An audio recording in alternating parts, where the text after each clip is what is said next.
Podcaster's Guide to the Conspiracy, brought to you today by Josh Edison and Dr. M. Dentith.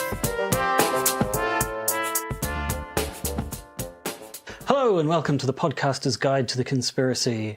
I am Josh Edison. Sitting on my left, Dr. M. RX Dentith.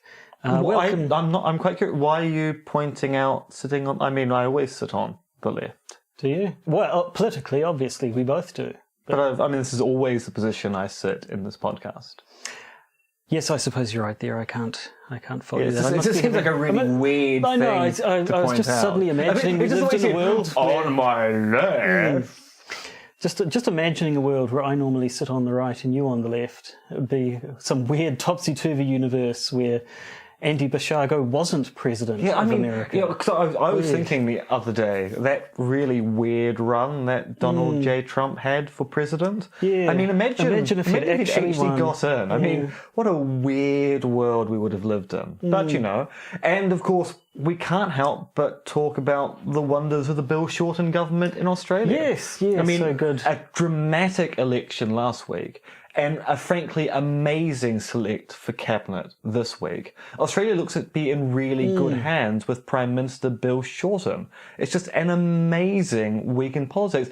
Just like when Jacinda Ardern came in and had all of the National Party executed under our new fascist state. And I'm particularly glad about Norway winning the Eurovision contest last week. Oh, that was buzzing about that one. That was such a fantastic competition. That was one of the most astounding Eurovisions I've ever seen. And the fact it was held on the moon. Yeah. Andy Basiago is really delivering as American president. He said Eurovision would be on the moon. It's on the moon. Yep. I'm certainly glad this is the reality that I live in and not any other one. Not that there are any others, obviously. That would make...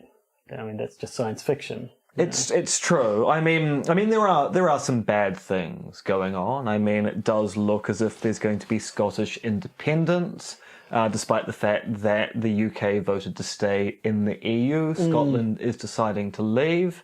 And of course the Atlantean forces which are invading Ireland.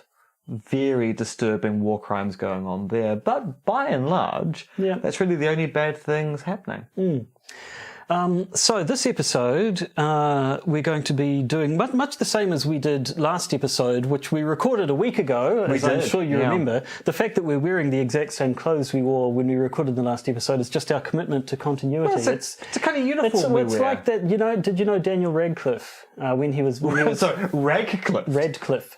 When he was being Harry Potter, apparently he wore the exact same outfit for like a year or so, specifically to piss off the paparazzi, because a photograph that isn't immediately identifiable by the date is much less useful. So he'd be wearing the same clothes all the time, so none of their photos were... So basically what we're saying is we're so tired of being harassed by the paparazzi that we've decided to go with the exact same wardrobe every this day. is the point in time where I should rip off my face and reveal that actually I'd been Daniel Radcliffe the entire time. Looks is hard. No, that would just be silly. We live in a grounded, real universe where Eurovision happens on the moon and Andy Basiago is president. It's true. There's none of the silliness. And if we're going to talk about silliness, we should talk about the news. Yes, I think we should do that right now. Breaking conspiracy theories in the news. Now, of course, if we're going to talk about the news, we should talk about former vice presidents, such as Joe Biden. Now, the Republicans are making a punt at trying to get a presidential election successful for next year. And I believe there is a bit of a Republican conspiracy theory going around about old Joe Biden at the moment. Yeah, and people, it's shown up and people have sort of been predicting that, this is going to be the Republicans' line of attack against Joe Biden. This is the soundbite you're going to keep hearing. This is Joe Biden's equivalent of Hillary Clinton's emails. Yeah, basically. What they're trying to say. And it's the accusation that he abused his power as vice president, back when he was vice president, to protect his son's business interests in Ukraine. So specifically, supposedly, he blackmailed Ukraine's new leaders into firing their chief prosecutor. Anti-corruption prosecutor, yes. One Viktor Shokin. Shokin to derail an investigation he was leading into a Ukrainian gas company that Hunter Biden, Joe Biden's son, was paid to advise. So there's a bit of sort of follow the money, connect the dots kind of stuff going on. Hunter Biden's working for this gas company. The guy who's looking into the gas company suddenly gets given the boot. Joe Biden's vice president of America. Connect the dots. It all makes sense, doesn't it? Except that Ukrainian anti-corruption activists are saying this is not true at all. In that some of the events described resemble things that occurred, but they've been interpreted in a way which actually isn't what happened in the Ukraine. And a lot of this is trading on two factors. One, Americans are, I'm sorry to Americans listening to this podcast, you may well be the exceptions, fairly ignorant about international politics. And two, most of the primary sources for this are in Ukrainian, which of course means there's a translation issue and also an understanding issue here. Because the real story appears to be that Viktor Shokin was forced out of office at Vice President Biden's urging for the sheer fact he was failing to conduct investigations of corruptions in the Ukraine, particularly around the 2014 uprising/coup that occurred in the Ukraine. And basically Biden did this by, when he visited Kiev in late 2015, basically threatened to withhold $1 billion worth of loan guarantees unless Shokin was actually dismissed. And the reason why this is important is that Shokin appeared to be engaging in corrupt practices. So they point out that there were troves of diamonds, cash, and other valuables found in the homes of two of Mr. Shokin's subordinates, which did somewhat indicate they'd been taking bribes. And when this was pointed out, Shokin was very reluctant to engage in any kind of investigation. And this seemed to be a systemic issue with Shokin as a prosecutor, not actually willing to investigate the corruption which was quite obviously happening around him. Right. So Biden did lean on Ukraine to get rid of this guy, but there doesn't appear to be any indication that he did it to benefit his son's interests. No, in fact, this is where the timeline has been kind of perverted by the story. So basically, one of the things which really forced Shokin out was the fact that Shokin had failed to pursue, let's say, Environmental and Natural Resources Minister Mykola Zlochevsky, who had oversight of Ukrainian energy firms, including the firm that Hunter Biden would come to consult on, a firm called, I think it's Burisma, which I try to always give these things to you to say because I always foul this up. I would say Zlochevsky, but Zlochevsky, who had been basically secretly controlling this particular firm. Now, once Zlochevsky and his corrupt practices were exposed, and he was forced out of office in 2014, the gas company appointed Hunter Biden to the board. But they appointed Hunter Biden to the board after they had forced the corrupt official out. So it wasn't a case of firing someone to protect Hunter Biden. It was a case of getting rid of two corrupt individuals, and then Hunter Biden was independently selected for that board as a consequence to try and get it back on an even keel. Now, I have to say, from our perspective, it still seems a little bit dodgy to have the president, the vice president, interfering in how another country does its business. But that's what America does. America kind of does that. Yeah. Again, apologies to our American listeners, but you do have your country rather does have a reputation for sticking its nose into other countries' affairs where it may not possibly belong. I mean, at best you could. I haven't seen this line of argument run, but I assume you could, if you're going to take all that on board, you could say that, maybe he sort of cleared the way and possibly his son got the job sort of in deference to the vice president, who obviously had shown himself to have an influence or something. But that's not the claim that's being made now, definitely. But we'll see. I mean, nothing seem to much come of Hillary's emails, but he never stopped. We still hear about them now, and she lost that election 3 years ago. So people still complain about Bill Clinton, and he hasn't been president for a very long time. Yes, that's true. Well, shall we move on then from the US to France? Indeed. Parlez-vous français, monsieur le baguette? Un peu. You're a cat. No, a small amount. You're a small cat. Yes. Okay. All right, tell me about the French situation. Okay, well, so the headline that we have here, in all capitals, was that just because it came from a website? Because Yeah, it certainly seems very angry, more doesn't it? urgent Very than the angry. other headlines we've written down. France takes unprecedented action against reporters who published secret government document. Dun, dun, dun. Yes, so what have we here? We have a reporter from Radio France and the co-founders of Paris-based investigative news organisation Disclose. Is that, if it's French, then presumably disclose? Or maybe, I don't know, maybe it's something else in French. Anyway, they were called in for questioning at the offices of the General Directorate for Internal Security. Is that... Because we've talked about the government before, and there's so many damn acronyms when it comes to the secret services and so on. At least America has 3-letter acronyms. In Europe, there's GCSB, and I can't even remember the bloody French. No, sorry. What's the? So this is the GDIS. GDIS. Yeah, Are they GDIS. the French? They're the equivalent GCSB? of the FBI. FBI, right? Yeah. Yes, I can never keep it straight, and they've come up before. It's like James O'Keefe, the man whose name I'll never forget. Even though you have no idea why you can't remember, why you remember his name, just that you remember the name. I remember him. So what's he famous for? Dressing up like a pimp. And he dressed up like a pimp and destroyed an acorn, from what I remember. Fair enough. So he's a man who hates oak trees. I will accept that story. A man who hates oak trees but cosplays as a not sex worker owner guy. A sex worker Exploiter. owner. Okay. Anyway, so, yes. As I was saying, so we've got a reporter and co-founders of a news organisation called in by the GDIS, and it was all about the fact that these... So it's both... I've got to get this straight. It was both organisations published stories along with other organisations. Like The Intercept. Mediapart, Art Info and Conbini News. I don't know who those ones are either. That reveal the vast amount of French, British and American military equipment sold to Saudi Arabia and the United Arab Emirates and subsequently used by those nations to wage war in Yemen. So essentially stuff that is embarrassing or is a bad look for governments, even though governments selling arms to other countries is perhaps not massive news, but specifically relating to the war in Yemen. That's the thing.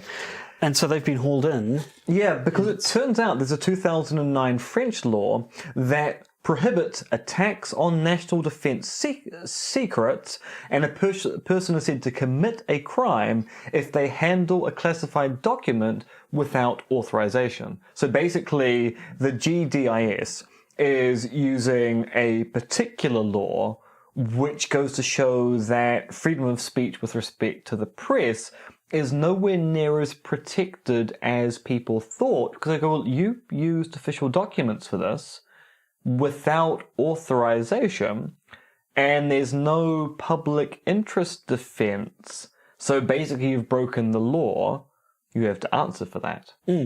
Yes, as you say, there are no exceptions to this law for journalists. There's no public interest defence, which is the sort of thing you might expect to see in similar pieces of legislation.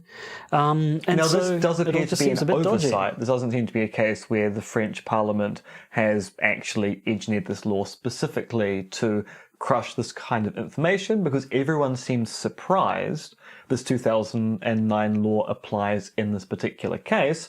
But this just goes to show that sometimes laws are drafted badly or hastily, and you get these rather adverse responses, or at least that's the standard reply you're getting from the French government and the media. We are shocked.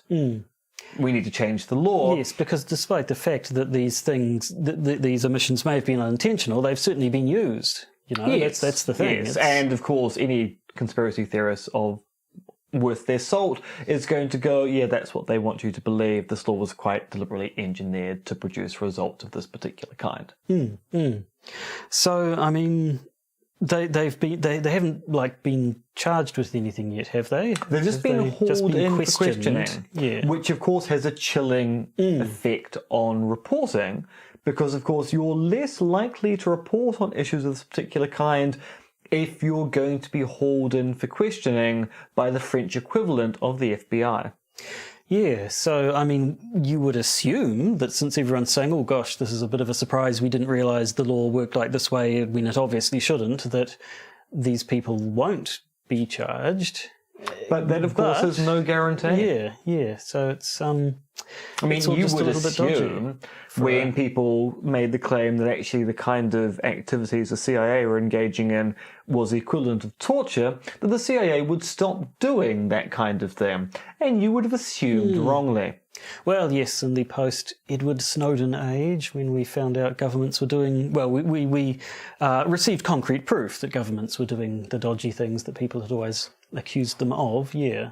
It's one of the few cases where most people admit the conspiracy theorists were right.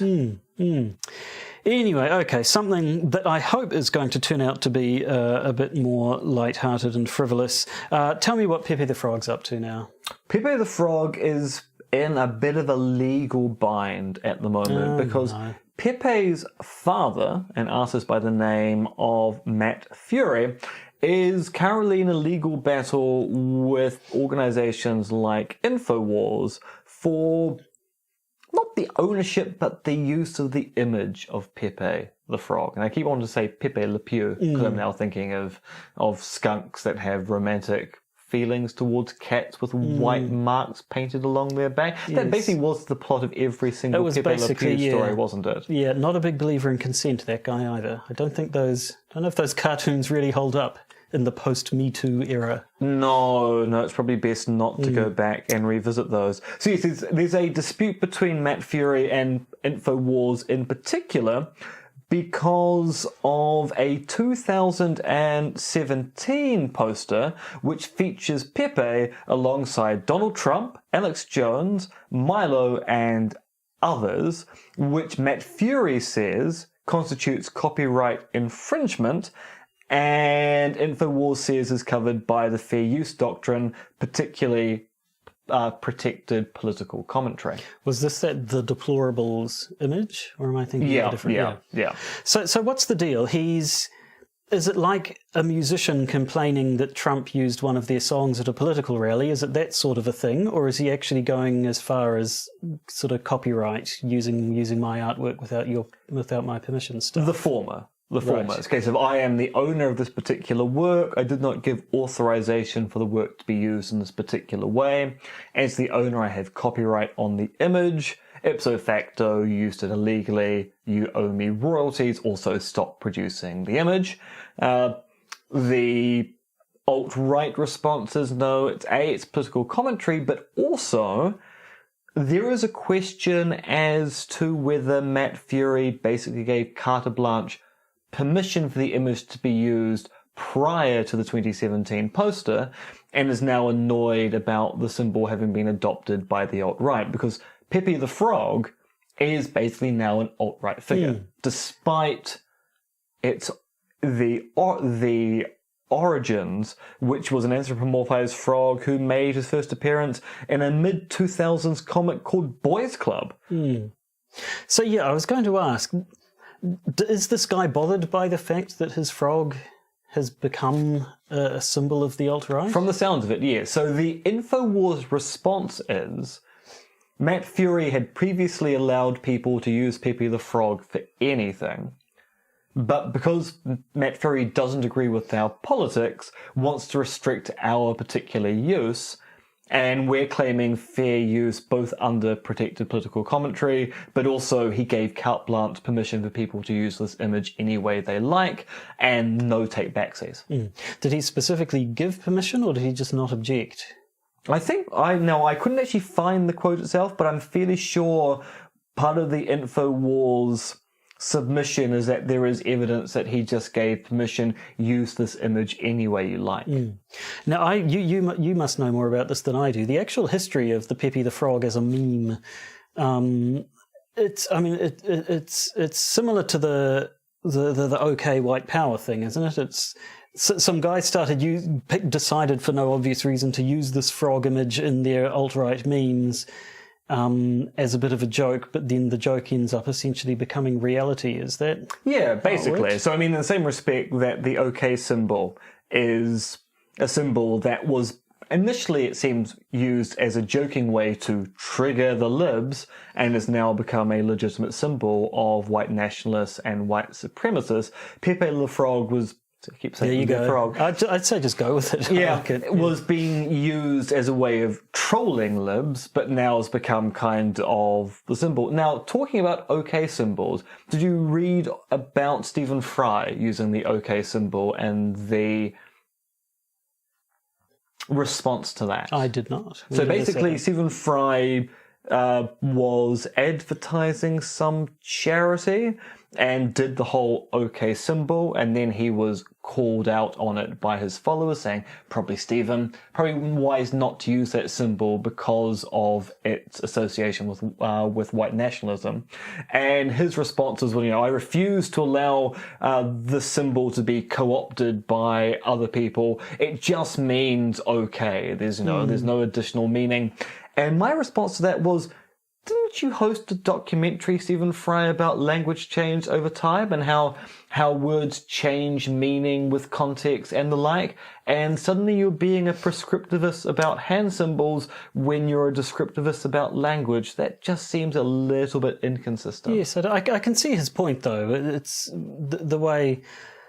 I don't know if you can resist it the way he wants to, but I can understand the desire to resist the idea that a bunch of assholes can say, hey, we've taken this thing now, it's ours now, and everyone say, hey, that was a perfectly nice thing, and now I can't use it anymore because these shitheads have decided to make it the symbol. But the fact is, a swastika is a swastika. Yeah. That symbol has had numerous different meanings in numerous different cultures. And those just don't matter anymore. Sorry to those other cultures. So I can understand his impulse, but he probably should know better that you can't fight these things. On the other hand, like how we know that we live in these bubbles, and something that we and the people we know take completely for granted and assume is well known can turn out to be actually incredibly trivial, and hardly anyone outside our particular bubbles knows it. So I don't know how far along the white power thing is. Is it too late to reverse it or not? I mean, I've actually discovered a recent note that whilst we know about QAnon, and all of my fellow scholars about conspiracy theory now know about QAnon, when I meet strangers and mention I work on conspiracy theory or what examples, and you mention QAnon, they go, what? It turns out that actually QAnon is virtually unknown outside of a certain class of person on the internet. I've had similar experiences with Gamergate as well, which has sort of been this big and sort of foundational occurrence that's formed the basis of a whole lot of stuff that's happened on the internet since. But yeah, talking about that with people who don't work in those particular areas, they're just like, what the hell's Gamergate? I have no idea what you're on about. Yeah, it turns out that there's a whole bunch of things that we think that everybody knows that nobody knows and indeed cares about. Maybe that should be the motto for this podcast. We talk about things that other people don't care about. It's actually probably very true. Actually, it probably is, but that's all right. We were once listed on a group on a list of podcasts that you don't think could have more than 100 or so listeners, which I think we remarked on at the time. I wonder if that's still true. We did. I mean, we get on average 4 times that just by Podbean itself. So, person who said 100 listeners. We have a few hundred listeners. That's fine by me. And possibly that's even more due to the way that feeds work. Anyway, so that's all the news content we had for this episode. It is indeed. But if you're a patron who wants to slug us an additional $1 a month, I'm not quite sure that's the right word to use. And I don't know why I said additional $1 a month. On top of the $0 you're already giving us. Yeah, that's $1 more. You'll get to hear about the fact that local journalist Paddy Gower wants a rematch with Lauren Southern and Stephen Molyneux. Then we'll talk about that infamous interview where Ben Shapiro stormed out of an interview with arch-conservative Andrew Neil. And we'll talk about how there's been a $2 billion cancer case against Bayer who produce Roundup and what that means. And finally, a bit of local news about how a local Labour candidate is outraged to be cited as a Chinese spy.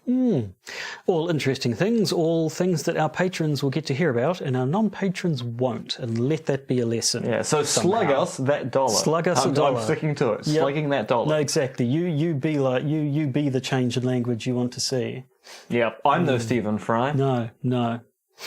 So, I think there's nothing left to say but goodbye and see you next week when we will definitely have recorded. Definitely a week will have elapsed in between the recording of this episode and the next one. And of course, as always, at the end of the podcast is Guide to the Conspiracy.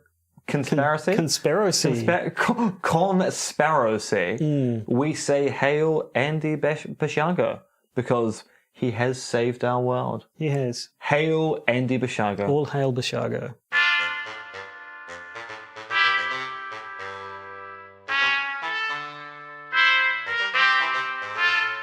You've been listening to the Podcaster's Guide to the Conspiracy, starring Josh Addison and Dr. MRX Denton, which is written, researched, recorded, and produced by Josh and M. You can support the podcast by becoming a patron via its Podbean or Patreon campaigns. And if you need to get in contact with either Josh or M, you can email them at podcastconspiracy@gmail.com or check their Twitter accounts, Monkey Fluids and Conspiracism.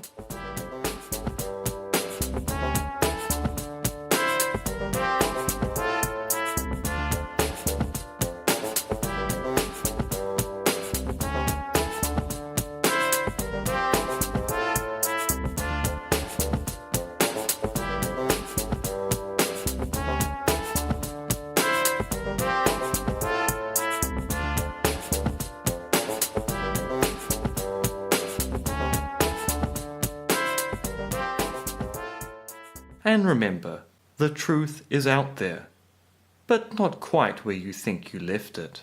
A little bit conflicted, to be honest, because we did the whole alternate reality setup, but then talked about real news. Are people going to think that all that news was just stuff we made up? There's going to be a lot of confusion about that for this episode. There's going to be a lot of confusion about that for this episode. All the news stories were in fact true. Also, hail Andy Basiago. Hail.